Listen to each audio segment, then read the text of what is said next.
темата на годинешново прославување на Денот на жените и девојките во науката е еднаквост, разновидност и инклузија. Водата не обединува. Би сакала да нагласам дека Обединетите нации нотираат дека милиарди луѓе низ светот нема да бидат во можност да имаат пристап до безбедна вода во домаќинството, како и за хигиенски потреби во 2030 година. Освен ако напорите и напредокот за обезбедување на водата не се зголеми за 4 пати. Зголемената потреба, недоволниот менаџмент и недостаток да се зачуваат водените ресурси, обременети дополнително и со климатските промени за кои што стануваме се повеќе свесни, тоа се всушност клучни предизвици за кои што ни е потребен еден нов холистички пристап за да се согласат стратегиите кои се однесуваат на водите. Пандемијата со COVID-19 сите видовме ни покажа дека прво и основно во спречување на трансмисијата на болеста представува личната хигиена. Значи, значењето освен на хигиената и секако пристапот кон чиста вода и заштита и спречување на болести.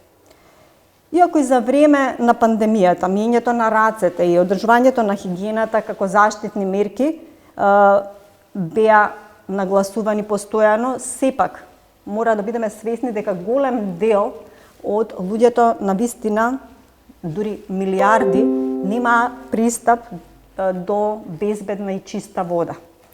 И затоа, при одбележувањето на Меѓународниот ден на жените и девојките во науката, потребен е силен фокус кон темите со кои што жените ќе се гледаат практично како чинители кои што можат да придонесат во напредокот на науката.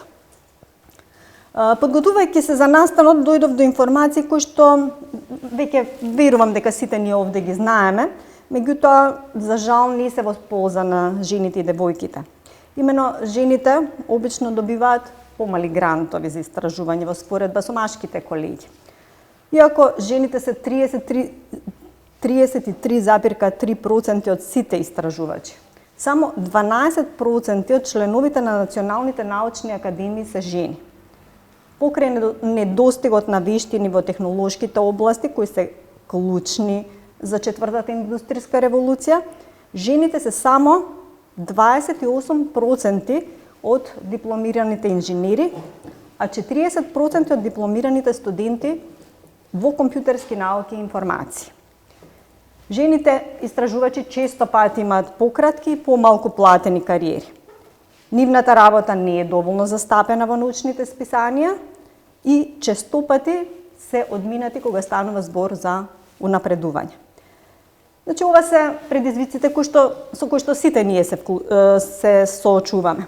И сметам дека преку вакви дискусии и поголема вклученост на институциите ќе бидеме дел од решението, а не дел од проблемот како што е сега.